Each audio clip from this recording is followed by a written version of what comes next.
Chapter 43. The Demonstrator. H. Lowe Crosby was of the opinion that dictatorships were often very good things. He wasn't a terrible person, and he wasn't a fool.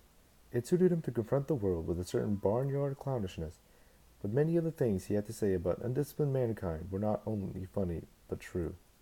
The major point at which his reason and his sense of humor left him was when he approached the question of what people were really supposed to do with their time on Earth.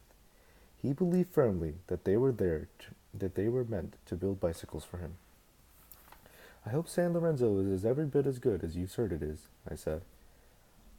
"I only have to talk to one man to find out if it is or not," he said. "When Papa Monzano gives his word of honor about anything on that little island, that's it. That's how it is. That's how it'll be." "The thing I like," said Hazel, "is they all speak English, and they're all Christians. That makes things so much easier." "You know how they deal with crime down there?" Crosby asked. "Nope. They just don't have any crime down there. Papa Monzano's made crime so damn unattractive, nobody even thinks about it without getting sick. I've heard you can lay a billfold in the middle of the sidewalk, and you can come back a week later, and it will be right there with everything still in it." You know what the punishment for stealing is? For stealing something?" "Nope. The hook," he said. "No fines, no probations, no 30 days in jail, but just the hook. The hook for stealing, for murder, for arson, for treason, for rape, for being a peeping Tom, break a law, any damn law at all, and it's the hook. Everybody can understand that. And San Lorenzo is the best behaved country in the world." "What is the hook?" "They put up the gallows, see? 2 posts and a crossbeam. And then they take a big kind of iron fishing hook that they hang it down from the crossbeam. And they take anybody who's dumb enough to break the law, and they put the point of the hook through one side of his belly and out the other, and let him go. Oh, and there he hangs, by God, one sorry lawbreaker. Good God." "I don't say it's good," said Crosby, "but I don't say it's bad, either. Sometimes I wonder if something like that wouldn't clear up the juvenile delinquency. Maybe the hook's a little extreme for a democracy. Public hanging's more like it. Shrink up a few teenage car thieves on lampposts in front of their houses with signs at the neck saying, 'Mama, here's your boy.' Do that a few times, and I think ignition locks would go the way of the rumble seat and running board." "We saw that thing in the basement of the waxworks in London," said Hazel. "What thing?" I asked her. "The hook. Down in the Chamber of Horrors in the basement, they had a wax person hanging from the hook. It looked so real that I wanted to throw up." "Harry Truman didn't look anything like Harry Truman," said Crosby. "Pardon me?" "In the waxworks," said Crosby, "the statue of Truman didn't really look like him." "Most of them did, though," said Hazel. "Was it anybody in particular hanging from the hook?" I asked her. "I don't think so. It was just somebody." "Just a demonstrator?" I asked. "Yeah. There was a black velvet curtain in front of it, so you had to pull the curtain back to see. And there was a note pinned at the curtain that said, 'Children weren't supposed to look.' But kids did," said Crosby. "There were kids down there, and they all looked." "A sign like that is just a catnip to kids," said Hazel. "How did the kids react when they saw the person on the hooks?" I asked. "Oh," said Hazel, they reacted just about the way grown-ups did. They just looked at it and didn't say anything, and then they moved on to what the next thing was." "What was the next thing?" It was an iron chair a man had been roasted alive in," said Crosby. "He was roasted for murdering his son." "Only after they roasted him," Hazel recalled blandly, "they found out he had murdered his son after all." Chapter 44. Communist Sympathizers. When I again took my seat beside the Dupress of Clare and Horlick Minton, I had some new information about them. I got it from the Crosbys. The Crosbys didn't know Minton, but they knew his reputation. They were indignant about his appointment as ambassador. They told me that Minton had been once fired by the State Department for his softness towards communism, and that communism dupes, or worse, had him reinstated. Very pleasant little saloon back there," I said to Minton as I sat down. He and his wife were still reading the manuscript that I read between them. "Nice bar back there." "Good. I'm glad." The two read on, apparently uninterested in talking to me, and then Minton turned to me suddenly with a bittersweet smile, and he demanded, Who was he, anyway? Who was who? The man you were talking to in the bar. We went back there for a drink, and when we were just outside, we heard you and a man talking. The man was talking very loudly. He said I was a communist sympathizer. A bicycle manufacturer named H. Lowe Crosby, I said. I felt myself reddening. I was fired for pessimism. Communism had nothing to do with it.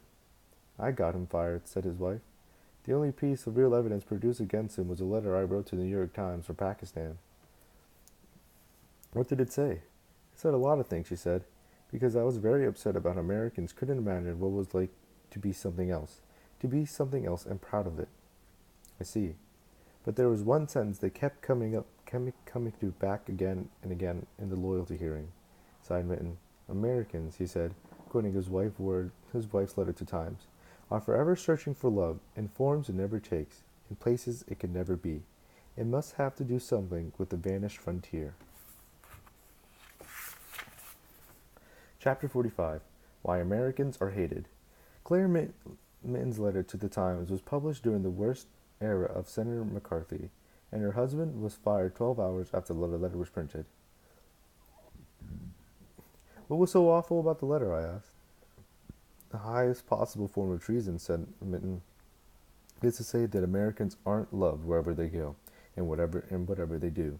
Claire tried to make the point that American foreign policy should recognize hate rather than imagine love. I guess Americans are hated at a lot of places. People are hated at a lot of places. Claire pointed out in her letter that Americans, in being hated, were simply paying the normal penalty for being people, and that they were foolish to think that they should somehow be exempted from that penalty. But the Loyalty Board didn't pay attention to that. All they knew was that Claire and I both felt that Americans were unloved. Well, I'm glad the story has the happy ending. Said Mitten. It finally came out all right, I said. Here you are on your way to an embassy on your own. Mitten and his wife exchanged another one of those pitying, depressed glances. Then Mitten said to me, yes, the pot of gold at the end of the rainbow is ours. Chapter 46. The Boccanonis Method for Handling Caesar. I talked to the Mittens about legal status of Franklin Honecker, who was, after all, not only a big shot in Papa Monzano's government, but a fugitive from United States justice. That's all been written off, said Mitten. He isn't a United States citizen anymore, and he seems to be doing good things where he is, so that's that. He gave up his citizenship? Anybody who declares allegiance to a foreign state, or serves in its armed forces, or accepts employment in its government, loses his citizenship. Is that real? Read your passport. You can't lead the sort of funny paper international romance that Frank has led, and still have Uncle Sam for a mother chicken. Is he well liked in San Lorenzo? Mitten weighed in his hands a manuscript he and his wife had been reading. I don't know yet. This book says not. What book is that? It's the only scholarly book ever written about San Lorenzo. Sort of scholarly, said Claire. Sort of scholarly, echoed Mitten. It hasn't been published yet. This is one of 5 copies. He handed it to me, inviting me to read as much as I liked.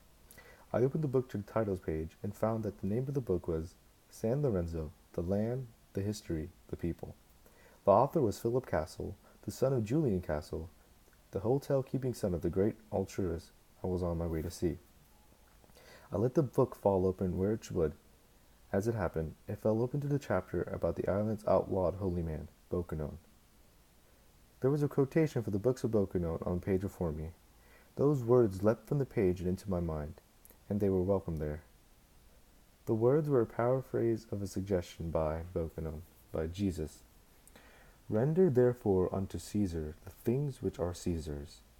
Boccano's paraphrase was this. Pay no attention to Caesar.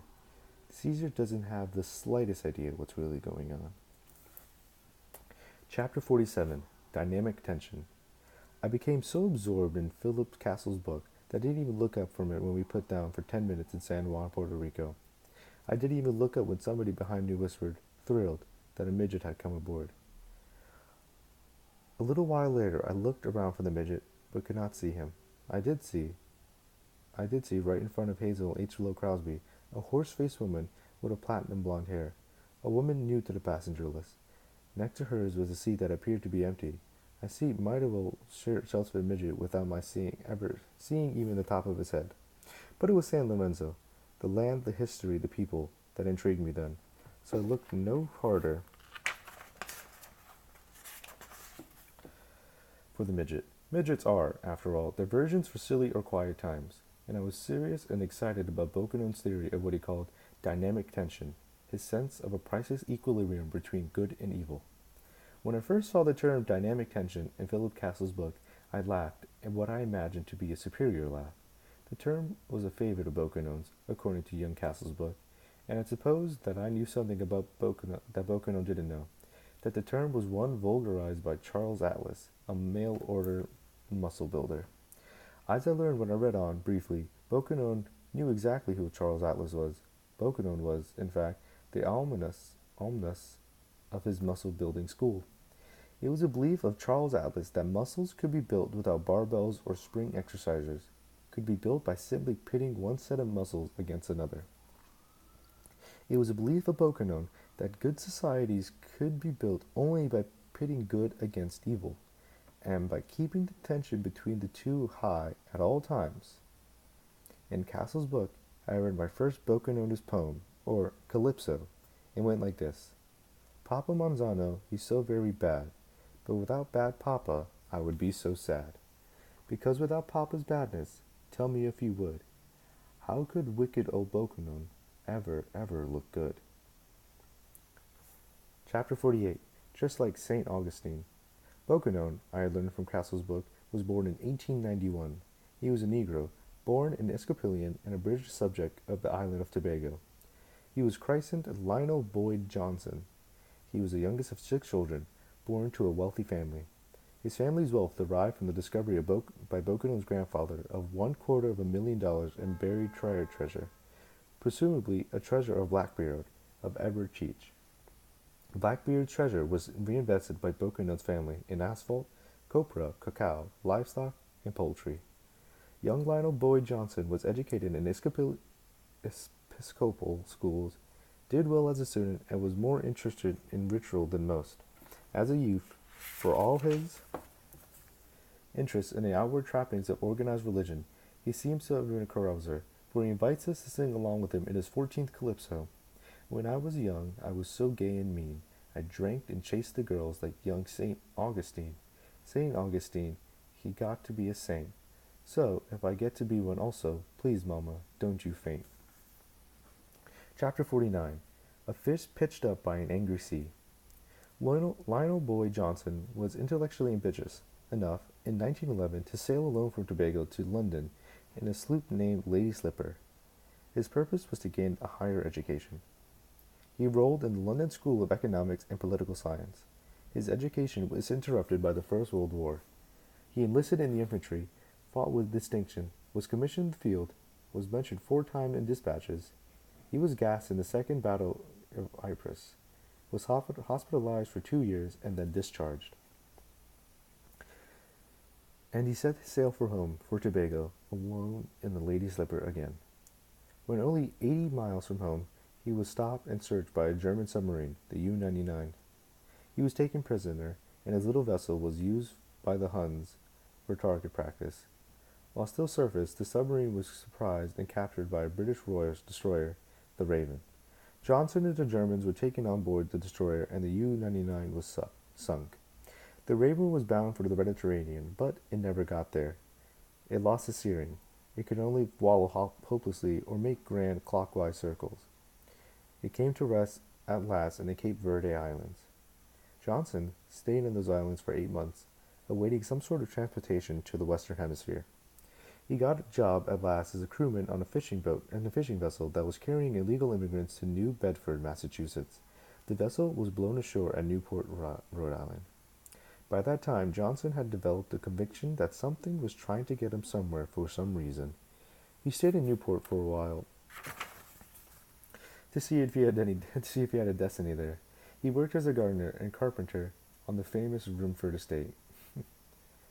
During that time, he glimpsed many distinguished Guestfords of the Rumfords, among them J.P. Morgan, General John J. Pershing, Franklin Delano Roosevelt, Enrico Caruso, Warren Gamaliel Harding, and Harry Houdini. It was during that time that the First World War came to an end, having killed 10 million persons and wounding 20 million, Johnson among them. Who's Johnson? Am I dumb? Am I done? Oh, my bad. When the war ended, the young Raquel of the Rumford family, Remington Rumford IV, proposed to sail his steam yacht, the Scheherazade, around the world, visiting Spain, France, Italy, Greece, Egypt, India, China, and Japan. He invited Johnson to accompany him as his first mate, and Johnson agreed. Johnson saw many wonders of the world on the voyage. The Scheherazade was rammed in the fog in Bombay Harbor. Only Johnson survived. He stayed in India for 2 years, becoming a follower of Mohandas K. Gandhi. He was arrested for leading groups that protested British rule by laying down on railroad tracks. When his jail term was over, he was shipped at Crown expense to his home in Tobago. There, he built another schooner, which he called the Lady Slipper II. He sailed there about the Caribbean, an idler, still seeking the storm that would drive him ashore on what was unmistakably his destiny. In 1922, he sought shelter from a hurricane in Port-au-Prince, Haiti, which country was then occupied by United States Marines. Johnson was approached there by a brilliant, self-educated, idealistic Marine deserter named Earl McCabe. McCabe was a corporal. He had just stolen his company's recreation fund. He offered Johnson $500 for transportation to Miami. The two set sail for Miami. But a gale hounded the schooner onto the rocks of San Lorenzo. The boat went down. Johnson and McCabe, absolutely naked, managed to swim ashore. As Bokennon himself reports the adventure, a fish pitched up by the angry sea. I gasped on land, and I became me. He was enchanted by the mystery of coming ashore naked on an unfamiliar island. He resolved to let the adventure run its full course, resolved just to see how far a man might go, emerging naked from salt water.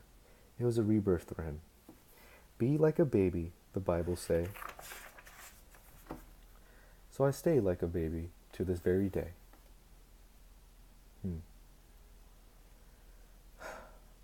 How he came by the name Bokennon was very simple. Bokennon was a pronunciation given the name Johnson in the English dialect.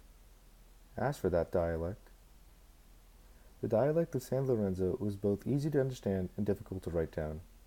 I say it is easy to understand, but I speak only for myself. Others have found it as incomprehensible as Basque, so my understanding of it may be telepathic. Philip Castle, in his book, gave a phonetic demonstration of the dialect and caught its flavor very well. He chose for his sample the San Lorenzo version of Twinkle, Twinkle, Little Star. In English, one version of that immortal poem goes like this. Twinkle, twinkle, little star, how I wonder what you are, shining in the sky so bright, like a tea tray in the night. Twinkle, twinkle, little star, how I wonder what you are. In the San Lorenzo dialect, according to Castle, the same poem went like this. Svinkle, svinkle, let pustor, kyo j svantur, bat vuyor, put shinik on loshi zobroth, kam untitron on lo noth, svinkle, svinkle, let pustor, ko j svantur, bat vuyor. Shortly after Johnson became Bokennon, incidentally, the lifeboat of his shattered ship was found on shore. The boat was later painted gold and made a bed of the island's executive chief. There is a legend made up by Bokennon, Philip Castle wrote in his book, that the golden boat would set sail again when the end of the world is near.